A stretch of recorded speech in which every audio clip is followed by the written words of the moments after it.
Bonjour, je m'appelle Martine Piton, je suis bénévole à l'association Vivre son deuil Poitou-Charentes et je vais témoigner aujourd'hui d'une question qui m'a beaucoup travaillé là ces derniers temps. C'est quel peut être l'impact du confinement sur le vécu du deuil. En effet, du fait du Covid-19, eh bien, les funérailles sont vraiment allégées, hein. Il n'y a pas de possibilité de voir le corps de l'être aimé. Il n'y a pas plus de 20 personnes possibles aux funérailles et la famille, les amis éloignés ne peuvent se déplacer. Tout ça fait que le confinement prive de la dimension sociale du deuil, de la possibilité aussi de se prendre dans les bras, ce dont on a tellement besoin quand on vient de perdre un être cher. J'étais donc dans ce questionnement, en tant que bénévole écoutante, quand personnellement j'apprends le décès d'une personne âgée proche à Bruxelles, décédée du Covid dans son EHPAD. Pas de possibilité pour moi de rejoindre les miens, je suis d'origine belge, et j'ai donc expérimenté l'éloignement, la privation du recueillement auprès de la dépouille, de la présence aux funérailles. Cela aurait pu vraiment perturber le commencement de mon chemin de deuil. Je me suis interrogée sur la signification des rites. Au fond, les rites, c'est quoi? C'est un geste symbolique qui prend sens pour un individu, mais également pour la collectivité à laquelle il appartient. Ce geste symbolique permet le revoir, permet de faire mémoire, permet d'exprimer et de canaliser les émotions, de les partager dans une société où il n'est pas de bon ton d'exprimer sa tristesse en public.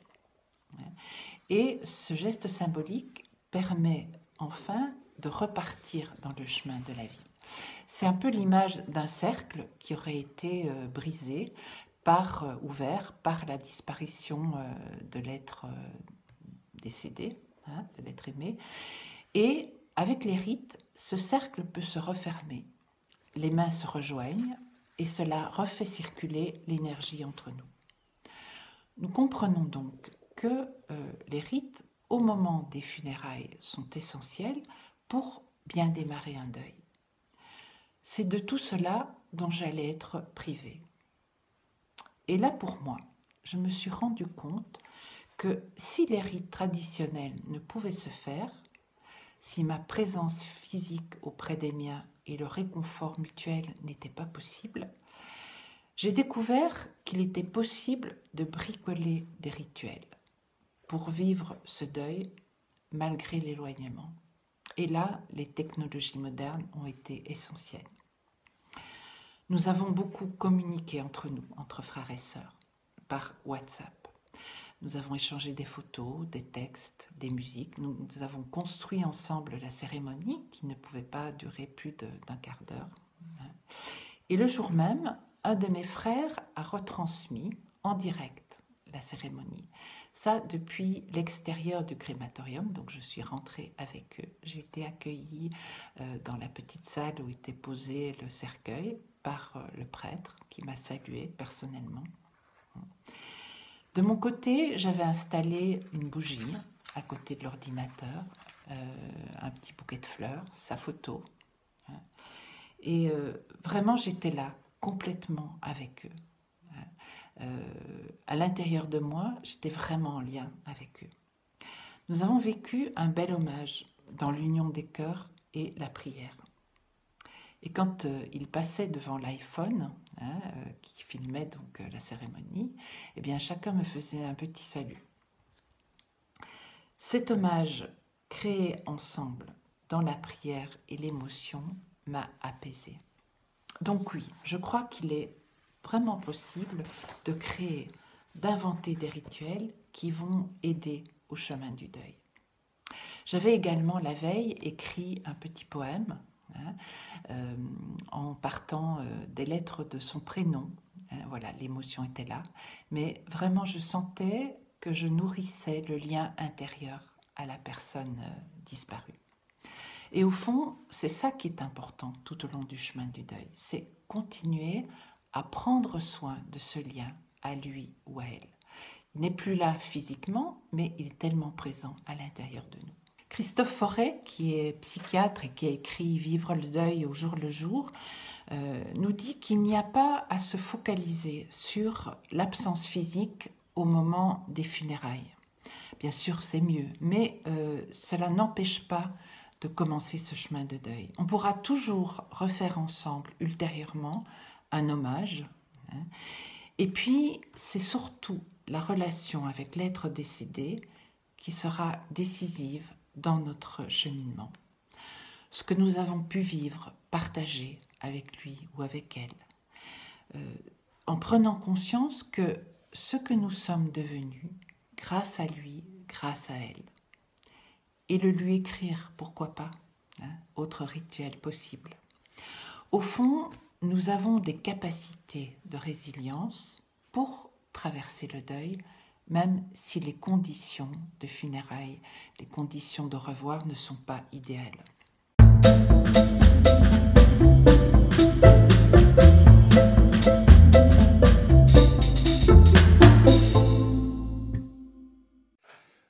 Bonjour et bienvenue à vous toutes et à vous tous qui nous regardez. Avant d'entrer dans le vif du sujet, 2 remarques.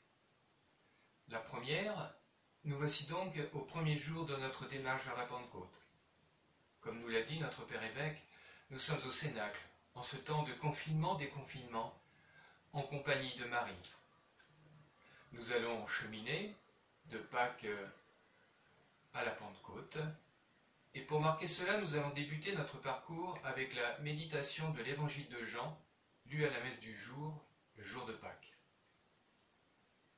Une chose à bien se rappeler avant d'entrer dans la lecture de ce texte, c'est que les évangiles ont été écrits à la lumière de Pâques, à la lumière de la résurrection, et que, comme le petit poucet, les évangélistes parsèment leurs textes d'indices qui doivent attirer notre attention. Deuxième remarque, vous venez d'entendre le témoignage de Martine. Il a été question de manque. Cette situation très humaine à laquelle, dans notre vie, nous sommes confrontés à un moment ou à un autre, c'est aussi celle de Marie-Madeleine au matin du 3e jour après la mort de Jésus. Entrons donc dans ce texte de Saint Jean, chapitre 20, versets 1 à 9. Le premier jour de la semaine, Marie-Madeleine se rend au tombeau de grand matin. C'était encore les ténèbres. Elle s'aperçoit que la pierre a été enlevée du tombeau.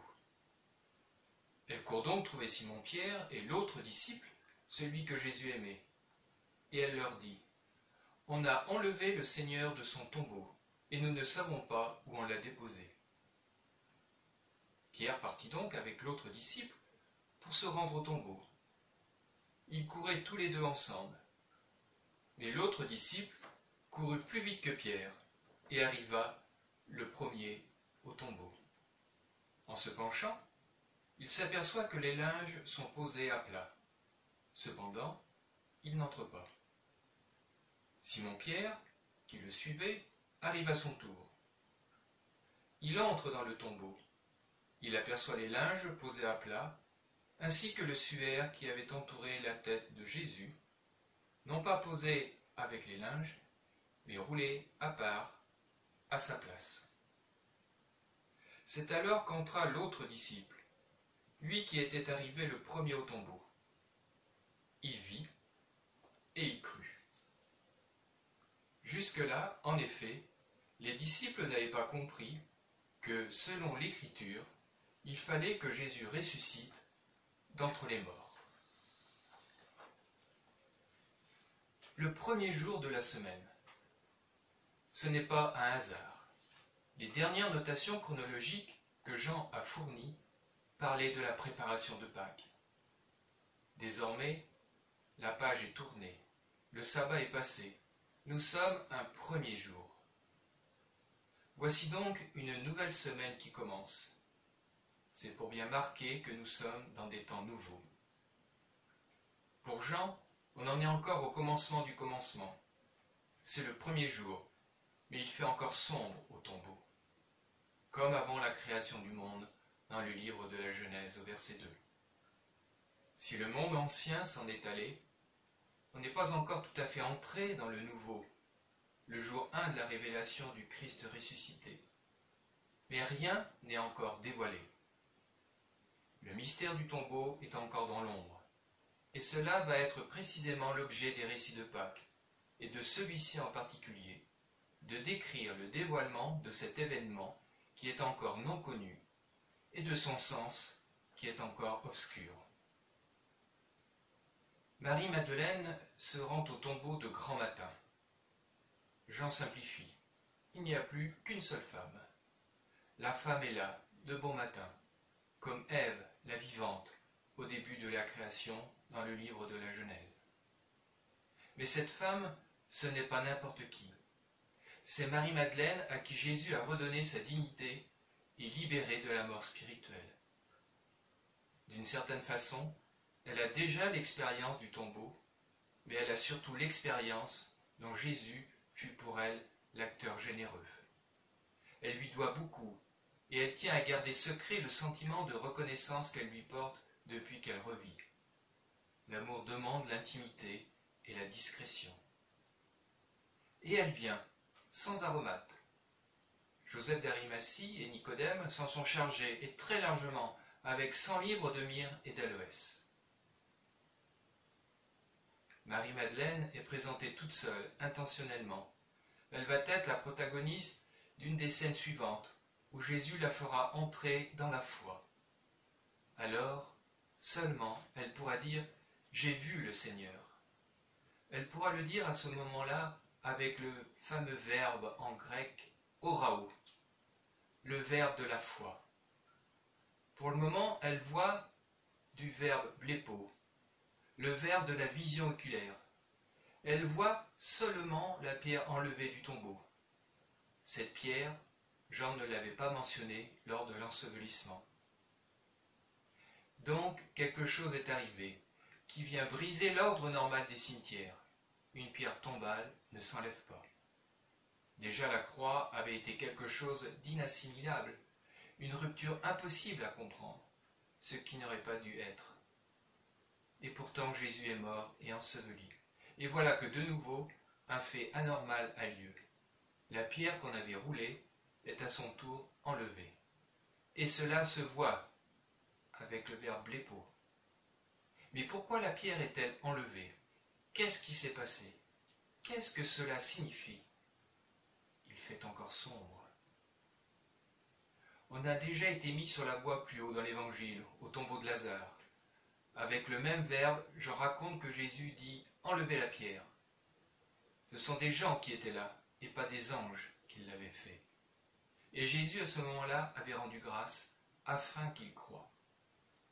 Ici, la pierre est enlevée, et c'est un peu comme si on nous annonçait que la suite, qui n'est pas encore racontée, sera pour qu'ils croient. Cela va relever de la foi, précisément, mais nous n'y sommes pas encore. Que fait Marie-Madeleine devant la pierre enlevée? Elle s'enfuit.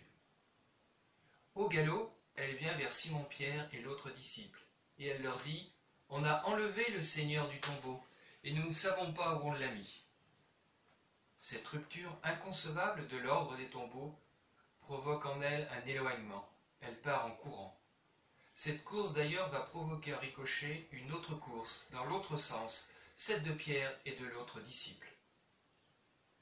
Une remarque. Des femmes, ici chez Jean une femme, sont les premières à constater le tombeau ouvert, et alors que pourtant, dans la jurisprudence juive, le témoignage des femmes n'a pas de valeur juridique. C'est quand même par elles que les disciples apprennent la nouvelle. Que dit cette femme? On sait qu'elle n'a vu, blepo, que le dehors, et elle n'a vu le dehors que du dehors.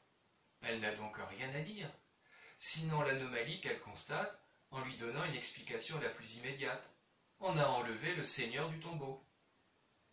Là, en lien avec la présentation que je faisais, on voit bien le travail de relecture au temps du rédacteur, parce que le Seigneur est le mot de la foi, le nom du chrétien du ressuscité.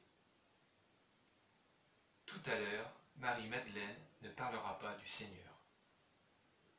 On l'a enlevé, rejoint les soupçons que les juifs de la synagogue opposaient à la prédication des premiers chrétiens. Donc, Marie-Madeleine n'a pas grand-chose à dire, sauf que la pierre est enlevée, et qu'on a enlevé le Seigneur du tombeau, et nous ne savons pas où on l'a mis. Mais elle va l'annoncer, et Jean le précise, à Simon-Pierre et à l'autre disciple, conjointement à celui qui a reçu la mère de Jésus pour mère, et à celui qui a renié. Voilà que le renégat et le fidèle sont traités de la même façon, ont droit tous les deux au même premier message. Ils sont réunis de façon étonnante, sans autre commentaire, dans le privilège de la première annonce.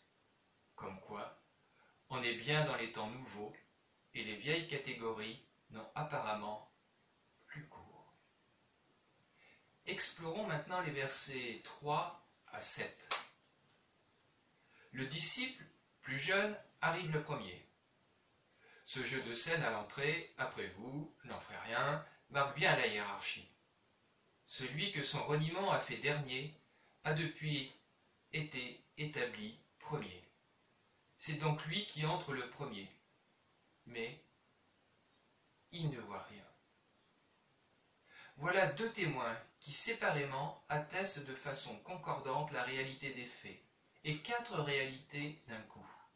La première, le tombeau est vide.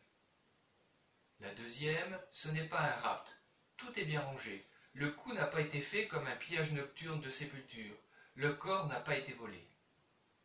La troisième, le corps qui a été enseveli là a été libéré autrement que celui de Lazare, si on rapproche les deux histoires.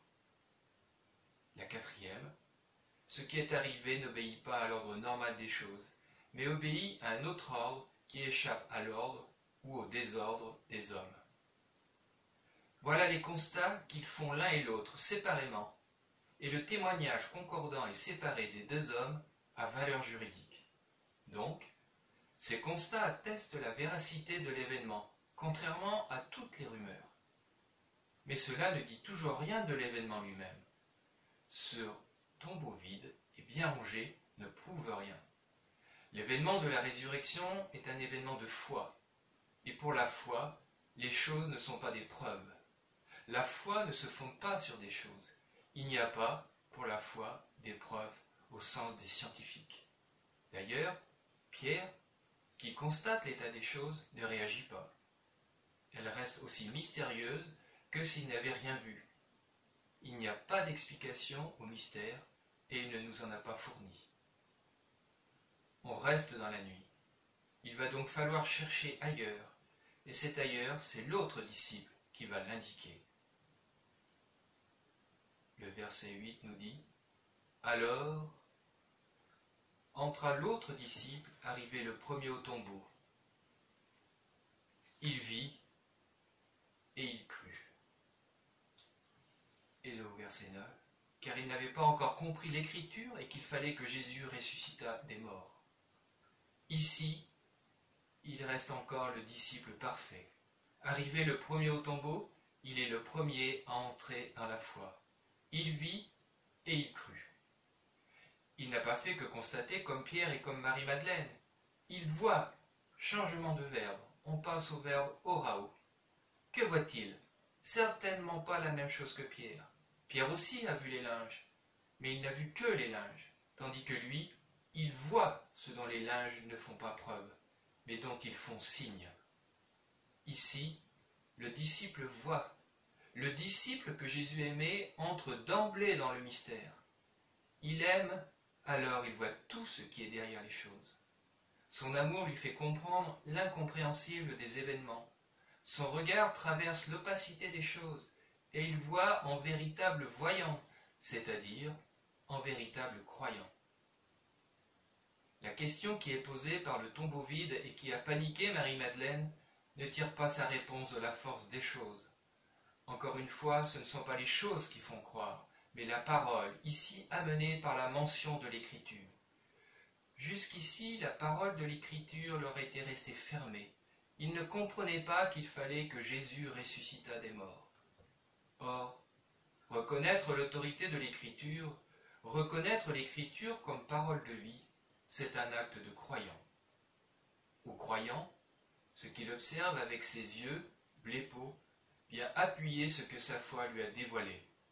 Mais ce n'est pas ce qu'il a vu qui l'a fait croire, c'est parce qu'il croit qu'il voit, avec le verbe orao, que ce qu'il voit désigne autre chose que ce qui est montré.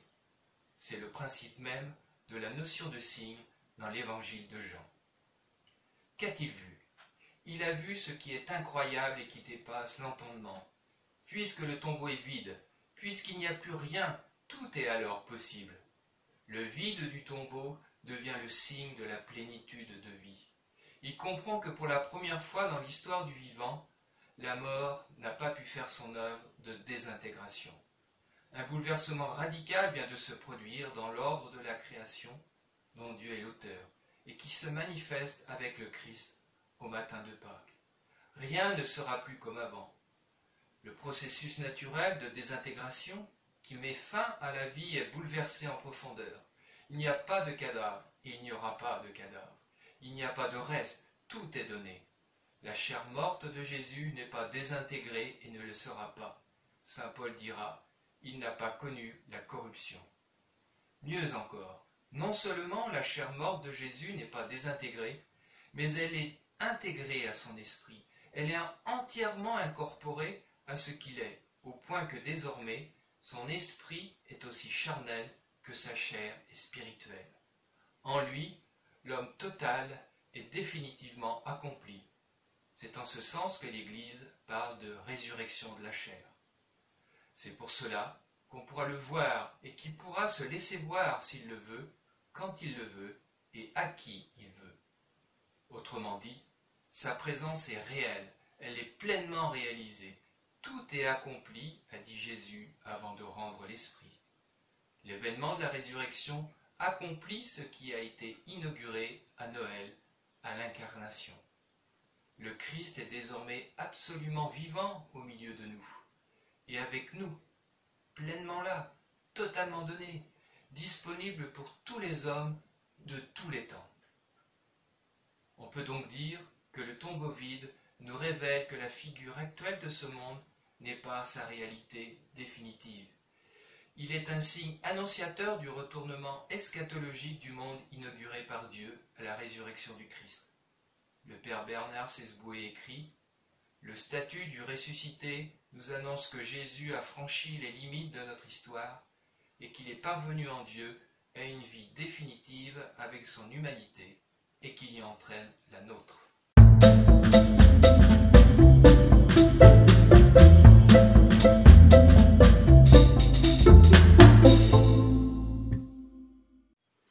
Dans ce nouveau statut d'existence que nous venons de voir, le Christ qui est absolument vivant est totalement invisible à nos yeux d'hommes inachevés.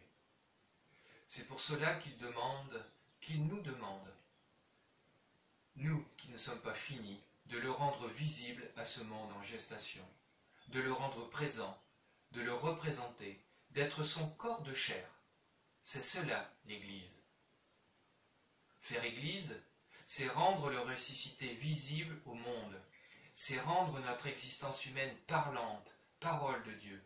C'est faire la chair de l'homme, parole de Dieu. C'est laisser faire l'Esprit Saint qui rend toute chose nouvelle dans le Christ, ici et maintenant. C'est pour cela que nous écoutons sa parole et que nous communions à sa table. C'est sa façon à lui de me rejoindre à l'intérieur, c'est ma façon à moi de le manifester à l'extérieur. Le Verbe s'est fait chair pour que la chair soit parole de Dieu. Et maintenant, à la fin de cette intervention, prions ensemble. Alors viens, Esprit Saint, toi qui as ressuscité Jésus d'entre les morts, donne-nous ton souffle et ta lumière. Ainsi, sans l'avoir vu, nous pourrons croire en sa résurrection et accepter de ressusciter avec lui chaque jour. Aide-nous à passer à une existence pleine d'amour pour Dieu et nos frères. aide-nous à appliquer ce que nous venons de découvrir.